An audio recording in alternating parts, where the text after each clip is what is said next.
Hi viewers, నమస్కారం. నేను Mishri. Welcome back to ఇన్కూరి. ఈరోజు కథ ప్రేమ పగల రణరంగం, ఎపిసోడ్ 32. మీ మనసుకు నచ్చే అత్యంత అద్భుతమైన కథ. కథ నచ్చితే లైక్ చేయండి. ఈ కథ ఇప్పటి వరకు మీకు ఎలా అనిపించిందో మీ అభిప్రాయాన్ని తప్పకుండా కామెంట్ చేయండి.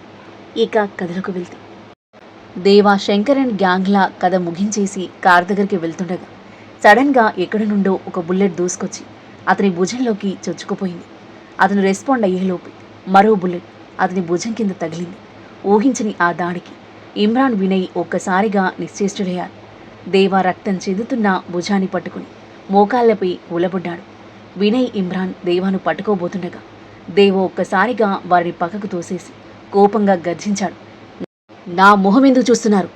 ఆ విధవ ఏ దిక్కుకు పారిపోయాడో కనుక్కోండి, వెళ్ళి వెతకండి. వాళ్ళు చుట్టూ చూశారు. ఎవరూ కనిపించలేదు. దేవ భుజం నుంచి ఎడతెరిపి లేకుండా రక్తం కారుతుంది. ఆ రక్తంతో అతని షర్ట్ పూర్తిగా ఎర్రగా మారిపోయింది. వినయ్ వెంటనే అతని దగ్గరకొచ్చి, బాయ్, వాడు పారిపోయినట్టున్నాడు, మీకు చాలా రక్తం పోతుంది, వెంటనే హాస్పిటల్కి వెళ్ళాలి ఆందోళనగా అంటూ దేవాను పట్టుకోబోయాడు. దేవా వినయ్ చేతిని విదిలించి, ఒక చిన్న బుల్లెట్ నన్ను కూల్చేసేంత బలహీనుని కాదు నేను చెప్పిన పని చేయండి అని చెప్పి వారిద్దరినీ దూరంగా నెట్టి తోలుతున్న అడుగులతో కారు వైపు నడవసాగాడు.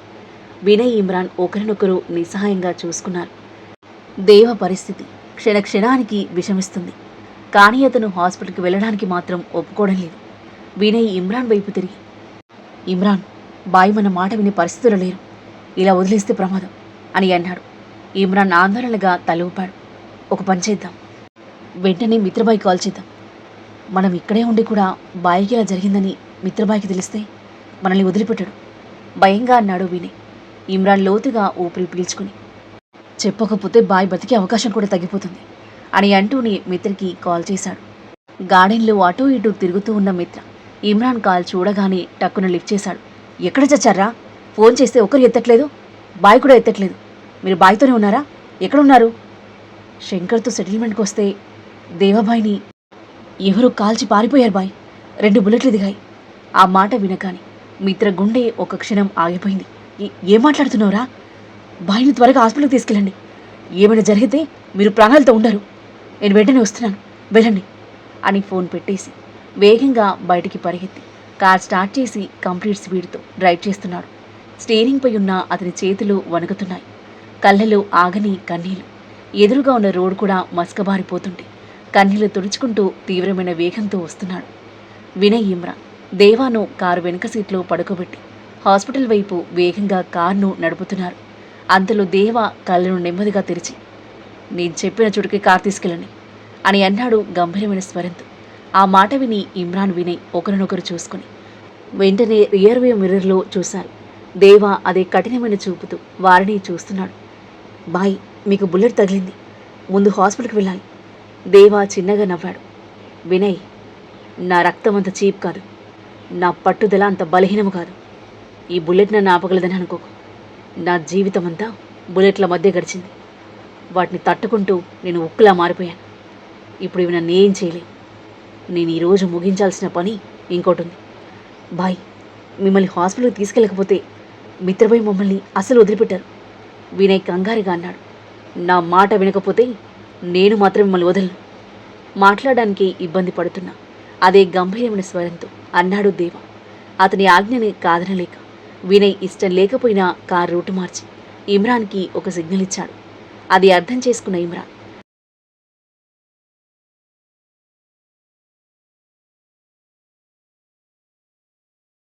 దేవాకి తెలియకుండా తన ఫోన్ తీసి మిత్రకు జరిగిన విషయమంతా క్లుప్తంగా మెసేజ్ చేశాడు. దేవ తన భుజం నుంచి కారుతున్న రక్తాన్ని ఒకసారి చూసి కళ్ళను మూసుకున్నాడు. ఈ ప్రపంచంలో నా లక్ష్యాన్ని నెరవేర్చకుండా నన్ను ఆపగల నొప్పి కానీ గాయం కానీ ఇంకా పుట్టలేదు అని మనసులోనే అనుకున్నాడు. ఇమ్రాన్ మెసేజ్ చూసుకున్న మిత్ర మరింత దిగ్భ్రాంతి చెందాడు. దేవ పట్టుదల అతనికి తెలుసు. ఒకసారి ఫిక్స్ అయితే ఎవరి మాట వినడు. పాత జ్ఞాపకాలు అతని మైండ్లో తిరుగుతున్నాయి. తన తల్లిదండ్రుల చిరునవ్వులు, చిన్ననాటి మధుర క్షణాలు, కోల్పోయిన ప్రాణ స్నేహితుడు, సొంత చెల్లిలా చూసుకున్న అమ్మ, రక్తపు మడుగులో పడిపోయిన కొన్ని క్షేమాలు. ఒక్కో జ్ఞాపకం అతని గుండెను ముక్కలు చేస్తుంది. బాయ్, నీకేమి కాకూడదు, దేవుడా ప్లీజ్, నా బాయ్కి ఏం కాకుండా కాపాడు నా బాయ్కి ఏమైనా జరిగితే నా ప్రాణం పోతుంది అని దేవుణ్ణి వేడుకుంటూ రోడ్డు మీద ఉన్న వెహికల్స్ని ఓవర్టేక్ చేస్తూ అత్యంత వేగంగా డ్రైవ్ చేస్తున్నాడు. అదే సమయంలో బెడ్పై పడుకొని తన ఫోన్ చూస్తున్న ఇందు మెసేజ్ రావడంతో వెంటనే ఓపెన్ చేసింది. ఈరోజు నా ప్రతీకారం పూర్తయింది. ఇప్పుడు నాకు నువ్వు కావాలి. నువ్వు నా దగ్గరుండాలి. వీలైనంత త్వరగా రా. తన ప్రియుడి నుంచి ఆ మెసేజ్ చదవగానే ఇందు పెదవులపై ఈవిల్ స్మైల్ చేయింది. వెంటనే గది నుండి బయటకొచ్చి ఎవరు చూడకుండా ఇంటి నుండి జారుకుని వెళ్ళిపోయింది. నగరానికి దూరంగా ఉన్న ఒక నిర్మానుష్య ప్రాంతం. చుట్టూ నిశ్శబ్దం అలుముకుంది. ఒకవైపు దేవా నిలబడి ఉన్నాడు. అతని చెరోవైపు ఇమ్రాన్ వినయ్ నిలబడి ఉంటే అతనికి ఎదురుగా 30 నుంచి 35 దృఢకాయులు వరుసగా నిలబడ్డారు. ప్రతి ఒక్కరి చేతుల్లో ప్రాణాంతకమైన వెపన్స్ ఉన్నాయి. వారి కళ్ళలో క్రూరత్వం, ముఖాల్లో చంపేసే ఉద్దేశం స్పష్టంగా కనిపిస్తుంది. దేవా 2 చేతుల్లో 2 గన్స్ పట్టుకుని వాళ్ళని భస్మం చేసేలా చూస్తూ నిలబడ్డాడు. రక్తంలా ఎర్రగా మారిన కళ్ళు, గాలికి ఎగురుతున్న జుట్టు, రక్తంతో తడిచిన షర్ట్ అతని ఉగ్ర రూపాన్ని మరింత భయంకరంగా చూపిస్తుంది. బుల్లెట్ తగిలిన అతని భుజం నుంచి ఇంకా రక్తం కారుతూనే ఉంది. కానీ ఆ నొప్పిని అతను అస్సలు పట్టించుకోలేదు. ఈరోజు అతని కళ్ళలో కనిపిస్తున్నది ఒకటి, ప్రతీకార జ్వాల. దేవా ఇక్కడికి వస్తున్నాడనే విషయం మిత్రకి తెలియదు. తెలుసుంటే దేవాని వదిలి వెళ్లేవాడే కాదు. వినయ్, ఇమ్రాన్ ఆందోళనగా దేవ వైపు చూస్తున్నారు. బాయ్, మీకు వెంటనే ట్రీట్మెంట్ అవసరం. ఈ పరిస్థితులు ఇక్కడికి రావడం సరైంది కాదు. వీళ్ళ సంగతి తర్వాత చూడొచ్చు అని వినయ్ మెల్లిగా అన్నాడు. దేవ మాత్రం అతని మాట విననట్టే ముందున్న శత్రువులని చూస్తూ నిలబడ్డాడు. ఇమ్రాన్ నిట్టూర్చాడు. ఇప్పుడు ఎవరేం చెప్పినా బాయ్ వినడు. ఈరోజు వీళ్ళలో ఒక్కరిని వదిలిపెట్టడు. తన శత్రువులకు అత్యంత ప్రియమైన వారి అతని ముందున్నారని వాళ్ళకు కూడా బాగా తెలుసు. ఎదురుగా ఉన్న వారి లీడర్ ముందుకొచ్చి దేవ వైపు చూస్తూ వికృతంగా నవ్వాడు. దేవా, మా జీవితాలను నరకం చేసింది నువ్వేనా? మా మనుషులని ఒక్కొక్కరిని చంపేశావు. మా సామ్రాజ్యాన్ని నీలమట్టం చేశావు. కానీ ఈరోజు నీ కథ ఇక్కడితో ముగుస్తుంది అని అంటూ తన మనుషుల వైపు తిరిగాడు. ఏం చూస్తున్నారు? వాణ్ణి ముక్కలు ముక్కలుగా నరికేయండి. బ్రతికి బయటపడే అవకాశం కూడా ఇవ్వద్దు అని అరిచాడు. ఆ మాటలు విన్న దేవ తల కొద్దిగా ఉంచి పొగరుగా నవ్వాడు. నన్ను చంపడానికి ఇంతమందినా అని అన్నాడు. అతని స్వరంలో భయం కాదు, బెటకారం, గర్వం మాత్రమే ఉన్నాయి. లీడర్ కోపంతో చెయ్యెత్తి ఫైర్ అని ఆదేశించాడు. ఆదేశం వినగానే అందరూ ఒకేసారి దేవాపై గన్స్ గురిపెట్టారు. కానీ వాళ్ళు ట్రిగ్గర్ నొక్కేలోపే దేవా చేతిలోని 2 గన్స్ ఒకేసారి గర్జించాయి. అతను కాల్చిన ఒక్క తోటా కూడా గురి తప్పలేదు. అతని ప్రతి బుల్లెట్ నేరుగా శత్రువుల నుదుటిని ఛేదిస్తూ వెళ్తుంది. దేవ గన్ ఫైరింగ్ నైపుణ్యం ఎలా ఉందంటే ఒక్కో బుల్లెట్ ఒక్కో ప్రాణాన్ని తీస్తుంది. దేవా ఎలాంటి బెరుకు భయం లేకుండా అత్యంత వేగంగా ఒక్కొక్కరిని ఫినిష్ చేస్తూ ముందుకు నడుస్తూనే ఉన్నాడు. వినయ్, ఇమ్రాన్ ఇద్దరు గన్స్తో అతని చుట్టూ తిరుగుతూ ఎక్కడి నుంచైనా దాడి జరగకుండా కవర్ చేస్తున్నారు. బాయ్, జాగ్రత్త అని ఇమ్రాన్ అరిచాడు. కానీ దేవా ఒక్కసారి కూడా వెనక్కి తిరిగి చూడలేదు. కొన్ని నిమిషాల్లోనే అతని గన్ మ్యాగజైన్స్ ఖాళీ అయ్యాయి. నేలంతా శవాలతో నిండిపోయింది. అయినా మిగిలిన వారు భయంతో వెనక్కి తగ్గకుండా అతని పైకి దూసుకొచ్చారు. వారిలో ఒకడు పెద్ద కత్తితో దేవ వైపు పరిగెత్తాడు. వినయ్ అతన్ని అడ్డుకోవడానికి ముందుకొచ్చేలోపే దేవ ఆ రౌడీ చేయి పట్టుకుని వెనక్కి బలంగా మెలిపెట్టి ఒక్క తన్నుతో అతన్ని చాలా దూరం విసిరేశాడు. అతను నొప్పితో అక్కడికక్కడే కుప్పకూలిపోయాడు. దేవ వెంటనే వినయ్, ఇమ్రాన్ల వైపు కోపంగా తిరిగి, నాకు వాళ్లకు మధ్య ఎవరు రావద్దు. మరోసారి నా ముందు అడ్డు నిలిస్తే శత్రువుల కంటే ముందు మీ చర్మే సజీవంగా ఒలిచేస్తాను అని గర్జించాడు. ఆ మాటలు విన్న వెంటనే వినయ్, ఇమ్రాన్ ఇద్దరూ మౌనంగా వెనక్కి తగ్గిపోయారు. అంత భయంకరమైన దేవాని వాళ్ళు కూడా చాలా అరుదుగానే చూశారు. ఆ రౌడీల లీడర్ మాత్రం ధైర్యం కూడగట్టుకుని, ఒక్కొక్కరుగా కాదు, అందరూ కలిసి దాడి చేయండి అని మళ్ళీ అరిచాడు. అందరూ ఒకేసారి దేవపై విరుచుకుపడ్డారు. దేవ ఒక్కసారిగా ముందుకు దూకి ఒకడి పొట్టలో గట్టిగా పంచిచ్చి అతని భుజాల పైకి ఎత్తి మరొకరి మీదకి విసిరేశాడు. ఆ బరువుతో అతని గాయపడిన భుజం నుంచి రక్తం మరింత వేగంగా కారడం మొదలైంది. అయినా అతను ఏమాత్రం ఆగలేదు. వెనక నుంచి ఒకడు కత్తితో దాడి చేయబోతుండగా దేవ అతని మణికట్టు పట్టుకుని మెలిక తిప్పి తర్వాత మెడను గట్టిగా పట్టుకుని ఒక్కసారిగా విరిచేశాడు. ఆ వ్యక్తి అక్కడికక్కడే ప్రాణాలు విడిచాడు.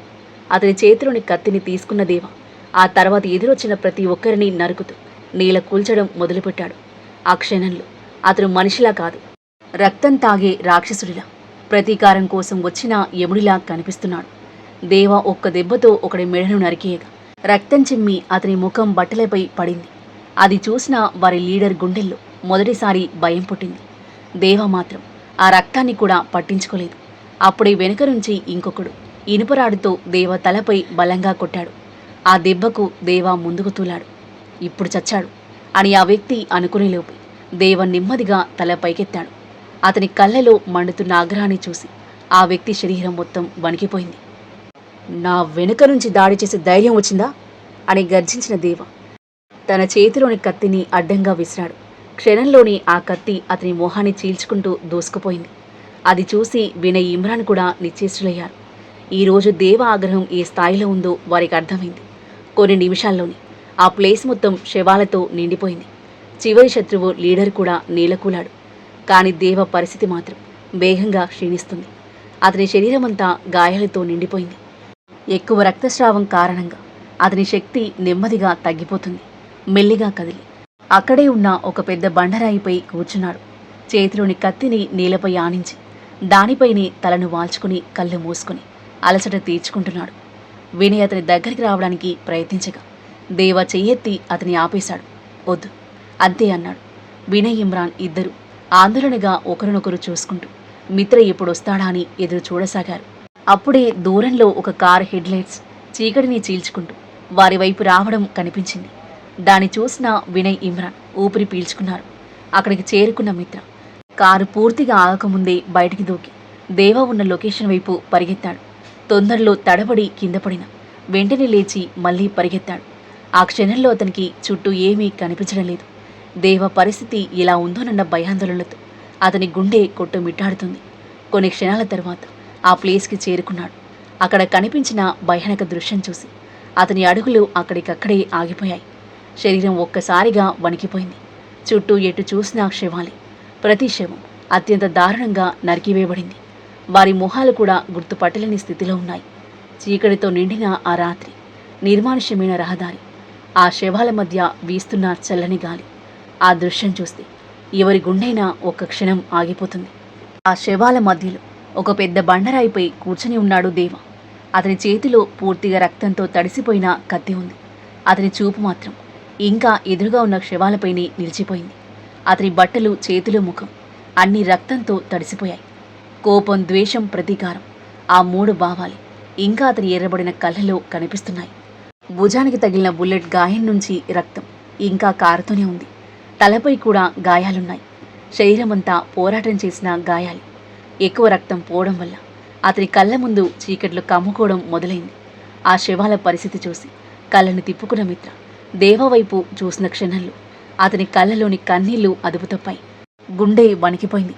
భాయ్ అని గట్టిగా అరిచేస్తూ పరిగెత్తుకుంటూ వెళ్ళి దేవ మోకాళ్ళ దగ్గర కూర్చున్నాడు. భాయ్ అని పిలిచాడు వణుకుతున్న స్వరంతో. ఆ పిలుపు విన దేవ నెమ్మదిగా తలెత్తి మిత్ర వైపు చూశాడు. అతని పెదవులపై ఒక చిన్న చిరునవ్వు మెరిసింది. మిత్ర, చూసావా, వాళ్ళందరినీ ముగించేశాను అంటూ కాస్త ఊపిరి పీల్చుకుని, నేను అవసరం లేకుండా ఎవరి ప్రాణం తీయను, కానీ ఈరోజు వాళ్ళకు బ్రతికే హక్కు లేదు అంటూ లేవడానికి ప్రయత్నించాడు. కానీ శరీరం సహకరించలేదు. తడబడిపోయాడు. భాయ్! మిత్ర భయంతో ముందుకు దూకి అతన్ని పట్టుకున్నాడు. దేవ బలహీనంగా నవ్వాడు. రేయ్, అంత భయపడకు. నేనంత ఈజీగా పడిపోయే మనిషిని కాదు. నా లక్ష్యం ఇంకా పూర్తి కాలేదు. నేను ఇంకా చావను అని చెప్తున్నా అతని స్వరం ఆగిపోయింది. మరుసటి క్షణమే దేవ శరీరం పూర్తిగా సడలిపోయి మిత్ర చేతిలోని స్పృహ కోల్పోయాడు. అది చూసిన మిత్ర గుండె ఒక్కసారిగా ఆగిపోయినట్టయింది. భాయ్, కళ్ళు తెరువు ప్లీజ్! భయంతో గట్టిగా అరిచాడు. ఆ అరుపు ఆ నిర్మానుష్యమైన రాత్రిలో మారుమోగిపోయింది. క్షణం ఆలస్యం చేయకుండా దేవను కారులో ఎక్కించారు. మిత్ర అతని తలను ఒడిలో పెట్టుకుని కూర్చోగా వినయ్ కార్ స్టార్ట్ చేశాడు. ఇమ్రాన్ అతని పక్కన కూర్చున్నాడు. కారు వేగంగా దూసుకుపోతుంది. దేవ పరిస్థితి ఏమవుతుందో అని ముగ్గురు తీవ్రంగా వణికిపోతున్నారు. మిత్ర పరిస్థితి అయితే వర్ణనాతీతం. దేవ చెంపలు తడుతూ లేపడానికి ప్రయత్నిస్తూ చిన్న పిల్లాడిలా ఏడుస్తున్నాడు. మరోవైపు ఇందు తన ప్రియుడి ఇంటికి చేరుకుని అతని కోసం వెయిట్ చేస్తూ ఉంది. కాసేపటికి డోర్ డబాడబా బాదుతుంటే టక్కున వెళ్ళి డోర్ ఓపెన్ చేసింది. ఎదురుగా అతను, ఎక్కడున్నావు? నీకెన్నిసార్లు కాల్ చేసినా తెలుసా? చాలాసేపు నుంచి నీకోసం వెయిట్ చేస్తున్నా అని ఇందు అంటుండగాని అతను ఒక్క మాట కూడా మాట్లాడకుండా ఆమెను లోపలికి తోసి వెంటనే డోర్ మూసేసి వెనుక నుంచి గట్టిగా కౌగిలించుకున్నాడు. అతని గుండె వేగంగా కొట్టుకుంటుంది. ఊపిరి కూడా సరిగ్గా పీల్చుకోలేకపోతున్నాడు. అతని పరిస్థితి చూసిన ఇందు కంగారుగా అతని వైపు తిరిగి చూసింది. ఏమైంది? ఎందుకింత టెన్షన్గా ఉన్నావు? ఒళ్ళంతా చెమటతో తడిసిపోయింది. నీ వెనుక ఎవరైనా వచ్చారా అని ఆందోళనగా అడిగింది. అతను మౌనంగా ఆమె కళ్ళలోకి చూస్తూ నిలబడ్డాడు. కొన్ని క్షణాల తర్వాత అతని పెదవులపై దుష్ట నవ్వు చేరింది. నేను వాడిని చంపేశాను. చివరికి నా ప్రతీకారం తీర్చుకున్నాను. ఈ రోజుతో వాడి కథకు నేనే ముగింపు పలికాను అని చెప్తూ పిచ్చి ఆనందంతో పెద్దగా నవ్వసాగాడు. ఇందు షాకింగ్గా చూసింది. ఏమన్నావు? దేవని చంపేశావా? అవును అని గర్వంగా నవ్వాడు అతను. వాడి వల్లే సంతోషంగా ఉల్లాసంగా ఉండే చెల్లి ప్రాణాలు కోల్పోయింది. ఆ మాటలు విన్న ఇందు మౌనంగా నిలబడిపోయింది. ఆమె కళ్ళ ముందు దేవ రూపం మెదిలింది. ఎప్పుడూ గంభీరంగా ఉండే ఆ వ్యక్తిత్వం, అతని ధైర్యం, అతని ఆధిపత్యం అతనికి ఎంతో అట్రాక్ట్ అయింది. తను అతని సొంతం చేసుకోవాలనే కోరిక తన మనసులో కలిగింది. అతనితో సమయం గడపడానికి ఎంతో ప్రయత్నించింది. కానీ దేవ ఆమెను పట్టించుకోలేదు. దేవా, నీ యవ్వనం అనవసరంగా వృధా అయింది. నువ్వంత అందంగా ఉండడంలో అర్థమేముంది? కనీసం ఒక్కసారినా నన్ను నీ దగ్గరికి రానివ్వాల్సింది. ఇందు ఆలోచనల్లో మునిగిపోవడం గమనించిన అతను ఆమె భుజాన్ని పట్టి కుదిపాడు. ఏం ఆలోచిస్తున్నావు? ఇందు తేరుకుని, నాకింకా నమ్మకం రావడం లేదు. దేవాను అంత ఈజీగా ఎవరు చంపలేరు. వాడు చివరి ఊపిరి వరకు పోరాడే మనిషి. ముఖ్యంగా హనుమంతుల్లాంటి మిత్ర పక్కనుంటే ఇంకా అసలు సాధ్యం కాదు. ఈరోజు మిత్ర దేవతో లేడు. అందుకే నా ప్లాన్ సక్సెస్ అయింది. ఇందు దేవ ఆలోచనలు వదిలేసి చిరునవ్వు నవ్వుతూ అతని మెడ చుట్టూ చేతులు వేసి, ఏదేమైనా నువ్వు అసాధ్యాన్ని సాధించావు. దేవను గాయపరచడమే కష్టం. అలాంటిది వాణ్ణి లోకం నుంచి పంపించేశావంటే నిజంగా పెద్ద పని చేశాం అని అంటుంటే గర్వంగా నవ్వాడు అతను. ఇది ఒక్క రోజులో జరిగిన పని కాదు. వాళ్ళ మధ్య ఉంటూ వాళ్ళని గమనిస్తూ వాళ్ళ బలహీనతలను తెలుసుకుంటూ ఒక్కో అడుగు వేసి ఈ రోజు వరకు వచ్చాను. డైరెక్ట్గా వెళ్తే కష్టమని వెనక నుండి అటాక్ చేశాను. 2 బుల్లెట్స్ దిగాయి. అక్కడికక్కడే కుప్పకులాడు అని అంటూ అతను ప్రతీకారం తీరిన సంతోషంలో నవ్వుతుంటే ఇందు కూడా అతని నవ్వుతూ జత కలిపింది. చలో, బుర్ర బాగా హీటెక్కింది, నువ్వే చల్లార్చాలి అని అంటూ ఇందుని తన చేతిలోకి ఎత్తుకుని గదివైపు నడిచాడు అతను. ఇందు నవ్వుతూ అతని మెడ చుట్టూ చేతులు అల్లేసింది. ఇద్దరి మొహాల్లో తమ ప్లాన్ విజయవంతమైందన్న సంతృప్తి స్పష్టంగా కనిపిస్తుంది. అయితే వాళ్ళు ముగిసిపోయిందని అనుకున్న కథ అసలు ఇప్పుడే మొదలవుతుంది అని వాళ్ళకి తెలియదు. మిత్ర తన మనుషులతో కలిసి దేవాను హాస్పిటల్కి తీసుకెళ్లాడు. హాస్పిటల్ లోపలికి వెళ్ళగానే డాక్టర్, ఎమర్జెన్సీ అని గట్టిగా అరిచాడు. అతని అరుపుతో మొత్తం హాస్పిటల్ ఒక్కసారిగా అలర్ట్ అయింది. డాక్టర్లు, నర్సులు పరిగెత్తుకుంటూ వచ్చి దేవాను వెంటనే ఆపరేషన్ థియేటర్లోకి తీసుకెళ్లారు. డోర్లు మూసుకుపోయాయి. మిత్ర బయటే నిలబడ్డాడు, చేతులను గట్టిగా ముడుచుకుని. గ్లాస్ డోర్ వైపు చూస్తున్నాడు. కళ్ళలో ఆందోళన, గుండెల్లో భయం, మాటల్లో చెప్పలేని బాధ. అతని కళ్ళల్లోంచి మౌనంగా కన్నీళ్లు జారిపోతున్నాయి. ఆ దృశ్యం అతనికి పాత గాయాలను మళ్ళీ గుర్తు చేసింది. ఇంతకు ముందు కూడా తన కళ్ళ ముందే ఒక ప్రాణం బుల్లెట్లకు బలైంది. అప్పుడు అతను ఏమీ చేయలేకపోయాడు. తన చేతుల్లోని ఒక ప్రాణం చివరి శ్వాస విడిచింది. అప్పుడే అతని ప్రపంచం ఒక్కసారిగా చీకట్లో మునిగిపోయింది. ఇప్పుడు మళ్ళీ అదే పరిస్థితి. తనకు అన్న కంటే ఎక్కువైన దేవ చావు బ్రతుకుల మధ్య పోరాడుతున్నాడు. ఆపరేషన్ కొనసాగుతుండగా అక్కడే చైర్లో కూర్చొని తల వంచుకున్నాడు మిత్ర. అప్పుడే ఎవరో నెమ్మదిగా అతని ముందుకొచ్చి నిలబడి ఆప్యాయంగా అతని తలపై చేయి వేశారు. ఆ స్పర్శని మిత్ర ఎప్పటికీ మర్చిపోలేడు. దిగున తలెత్తి చూశాడు. తాతయ్య! అంతవరకు గుండెల్లో దాచుకున్న కన్నీళ్లు ఒక్కసారిగా ఉప్పొంగాయి. వెంటనే లేచి తాతయ్యను గట్టిగా కౌగిలించుకున్నాడు. తాతయ్య, బాయి మీద కాల్పులు జరిగాయి. చాలా రక్తం పోయింది. డాక్టర్ల పరిస్థితి సీరియస్ అని చెప్పారు. ఆయనకేమీ కాదుగా. నేను ఆయన లేకుండా బ్రతకలేను తాతయ్య అని చెప్పేలోపు అతని గొంతు బిగుసుకుపోయింది. చిన్న పిల్లాడిలా తాతయ్య భుజంపై తలవాల్చి బిగ్గరగా ఏడవసాగాడు. అతని గుండె మీద పడిన గాయం ఏ ఆయుధం చేసిన గాయం కంటే పెద్దది. తాతయ్య అతని తలను నిమురుతూ, ఏడవకు నాన్న, నువ్వు మర్చిపోయావేమో, లోపలున్నది దేవ. వాణ్ణి ఓడించగల తోట ఇంకా ఈ ప్రపంచంలో తయారు కాలేదు. ధైర్యంగా ఉండు అని అన్నాడు మిత్ర కన్నీళ్లు తుడుచుకుంటూ. కానీ తాతయ్య, బాయి పరిస్థితి చాలా దారుణంగా ఉంది. ఒళ్ళు మొత్తం రక్తంతో తడిసిపోయింది. తలకు గాయం, భుజానికి బుల్లెట్లు అని అంటుంటే తాతయ్య చిన్నగా నవ్వాడు. మిత్రా, నువ్వు చూసింది మొత్తం దేవ రక్తం కాదు. ఒక సింహం వేటకు వెళ్ళినప్పుడు రక్తంతో తడవడం కొత్త విషయం కాదు. దేవాకి ఏం కాదు. తన లక్ష్యం పూర్తయ్యే వరకు దేవను ఎవరూ ఆపలేరు. ఆ మాటలు వినగానే అక్కడున్న వాళ్ళందరి మొహాల్లో ఒక చిన్న ఆశ మెరిసింది. దేవ బ్రతుకుతాడని హోప్ కలిగింది. మిత్ర డీప్ బ్రీత్ తీసుకుంటూ తలెత్తి ఎదురుగా చూశాడు. అప్పుడే తాతయ్య వెనుక నిలబడి ఆందోళనగా దేవ ఉన్న ఆపరేషన్ థియేటర్ వైపు చూస్తున్న ముసుగులో ఉన్న వ్యక్తిపై మిత్ర చూపు పడింది. అతని కళ్ళు అనుమానంతో ముడుచుకున్నాయి. మరోవైపు విధ్వంస్ గదిలో ప్రీషా బెడ్పై పడుకుని లోతైన ఆలోచనల్లో మునిగిపోయింది. ఈరోజు జరిగిన ప్రతి సంఘటన ఆమె మనసులో తిరుగుతూనే ఉంది. ఈరోజు తాను చేసిన పని సరైనదేనా? దాని పర్యవసనాలు ఎలా ఉంటాయి? ఆ ప్రశ్నలే ఆమె మనసును కలవరపెడుతున్నాయి. సడన్గా ఆమెకు ఏదో తెలియని ఆందోళన మొదలైంది. గుండె వేగంగా కొట్టుకోవడం మొదలుపెట్టింది. శ్వాస భారంగా మారింది. ఎందుకో తెలియదు, ఆమె మనసంతా అశాంతితో నిండిపోయింది. ఏదో కీడు సంభవిస్తుందన్న భావన ఆమెను వెంటాడుతుంది. నుదుటిపై చెమటలు పట్టాయి. వాటిని తుడిచి తన అరచేతిని చూసుకుంది. ఇదేంటి ఇలా అవుతుంది? తనకి అర్థం కాలేదు. ఊపిరి భారంగా అనిపిస్తుంటే లేచి బాల్కనీలోకి వెళ్ళి నిలబడింది. చల్లగాలి తన ఒంటిని తాకుతున్నా తన మనసులో అశాంతి మాత్రం తగ్గలేదు. ఆకాశంలో చంద్రుని చూస్తూ కాసేపు అటూ ఇటు తిరిగి అక్కడున్న చైర్లో కూర్చుంది. అప్పటికి మధ్యరాత్రి దాటింది. కాసేపటికి విధ్వంస్ రూంలోకి వచ్చాడు. అతను వచ్చిన విషయం కూడా గమనించే స్థితిలో లేదు ప్రీషా. ప్రీషా వైపు ఒకసారి చూసి బాత్ చేయడానికి వెళ్ళాడు. త్వరగా బాత్ చేసి వచ్చి ప్యాంటు వేసుకుని షర్ట్ లేకుండానే ఆమె దగ్గరకొచ్చాడు. ఏంజిల్, వెనుక నుంచి విధ్వంస్ గంభీరమైన స్వరం వినిపించేసరికి ప్రీషా ఒక్కసారిగా ఉలిక్కిపడి వెనక్కి తిరిగింది. విధ్వంస్ ఆమెకు అతి దగ్గరగా నిలబడి ఉన్నాడు. ఆమె నుదుటిపై మెరిసిన చెమటను, వణుకుతున్న చేతులను గమనించి అతని కనుబొమ్మలు ముడుచుకున్నాయి. తన 2 చేతులతో ఆమె చేతులను పట్టుకుని ఏమైంది ఏంజిల్ అని అడిగాడు ఆత్రంగా. ప్రీషా బ్లాంక్గా చూస్తుంది. తనకేమవుతుందో తనకే అర్థం కాలేదు. విధ్వంస్ ఆమె మొహాన్ని పరిశీలిస్తూ ఎందుకంత భయపడుతున్నావు ఏంజిల్? ఇన్ని రోజుల్లో నా దగ్గర ఉండడానికి అలవాటు పడిపోయావు కదా, మరి చెమటెందుకు అని అడిగాడు. గదిలో ఏసీ ఉంది. బయట కూడా చల్లటి గాలి వీస్తుంది. వేడి అస్సలు లేదు. అయినా ఆమెకు చెమట పట్టడం అతనికి ఆశ్చర్యంగా అనిపించింది. విధ్వంస్ మెల్లిగా ఆమె జుట్టుని చెవుల వెనక్కి నెడుతూ ఏంజిల్, ఇదంతా నా వల్లేనా అని అడిగాడు.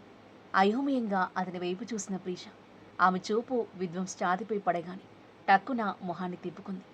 విధ్వంస్ కొంటెగా నవ్వుతూ సిగ్గుపడుతున్నావా? నన్నిలా చూసే హక్కు నీకుంది అని అంటూ ఆమెను కౌగిలించుకున్నాడు. ప్రీష చిరాగ్గా కళ్ళు మూసుకుంది. ఆమె మెడపై ముద్దు పెట్టి ఆమె మొహంలోకి చూస్తూ ఏంజిల్, నిన్ను నేను నా జీవితంలో భాగం చేసుకోవాలనుకుంటున్నాను. ఇప్పుడు నువ్వు నాకు కాబోయే భార్యవి. నువ్వు కూడా నన్ను యాక్సెప్ట్ చేశావు కాబట్టి నీపై నాకు పూర్తి హక్కు ఉందనిపిస్తుంది అని అన్నాడు మత్తును నిన్న కళ్ళతో చూస్తూ. విధ్వంస్ మాటలకు ప్రీషా నివ్వెరపోయింది. నేను అలాంటిదేమనలేదు, పెళ్లి తర్వాత అని అంటుంటే ష్ అని అంటూ విధ్వంస్ ఆమె పెదవులపై వేలు పెట్టి ఆమె మాటలని మధ్యలోని ఆపేశాడు. ఏంజిల్, నువ్వు ప్రతిసారి నా సహనాన్ని పరీక్షిస్తూనే ఉంటావు అని అంటూ విధ్వంస్ ప్రీష నడుంపై చేయి వేసి నిమురుతూ ఆమె భుజంపై ఉన్న బ్లౌజ్ని కొద్దిగా చాచుతూ ఆమె మెడపై పెదవులతో తాకుతూ ఉన్నాడు. ఆ క్షణంలో ప్రీషాని చూడగానే విధ్వంస్ అన్నీ మర్చిపోయాడు. ఆమెతో ఏం మాట్లాడాడు, ఏమేమి నిర్ణయించుకున్నాడు అన్నీ మర్చిపోయి ఆమెను పూర్తిగా తన సొంతం చేసుకోవాలని ఆవేశంలో ఉన్నాడు. ప్రీష అతని ప్రతి స్పర్శని, తనను పట్టుకోవడాన్ని, తనకు దగ్గరగా రావడాన్ని తీవ్రంగా అసహించుకుంటుంది. ఎవరో తన ఆత్మని సంఖ్యలతో బంధించినట్లు ఆమెకు అనిపించింది. అతను మళ్ళీ మొదటికి వచ్చేసరికి ప్రీషాకి ఏం చేయాలో అర్థం కాని పరిస్థితి. వద్దన్నా బలవంతంగా సొంతం చేసుకుంటాడని ఆమెకు తెలుసు. విధ్వంస్ మరింత ఆవేశంగా మారుతుంటే అతని నెట్టేసి దూరం జరిగింది ప్రీష. విధ్వంస్ కోపంగా చూసేసరికి నవ్వుతూ నువ్వు ఇచ్చిన మాటని తప్పుతున్నావు. పెళ్లి తర్వాతే ఏదైనా, ముందు నేను అస్సలు ఒప్పుకోను అంది వెనక్కి జరుగుతూ. ఏంజిల్, నేను ఇలా చూస్తుంటే నన్ను నేను కంట్రోల్ చేసుకోలేకపోతున్నాను. ఎలాగో పెళ్లి చేసుకుంటాం కదా, అడ్డెందుకు? నేను ఇక ఆగలేను. జస్ట్ ఒక్కసారి నన్ను ఇంకా వెయిట్ చేయించకు అని అంటూ ఆమె దగ్గరికి అడుగులు వేస్తున్నాడు. పిచ్చి మోహంతో కోరికతో చూస్తూ అతని చూసి ప్రీషాకి భయం వేసిన అది పైకి కనిపించకుండా చిరునవ్వు నవ్వుతూ అతనికి దూరం జరుగుతూ అతని కన్విన్స్ చేసే ప్రయత్నం చేసింది. కానీ విధ్వంస్ వినే మూడ్లో లేడు. పూర్తిగా ఆ మైకంలో పడిపోయాడు.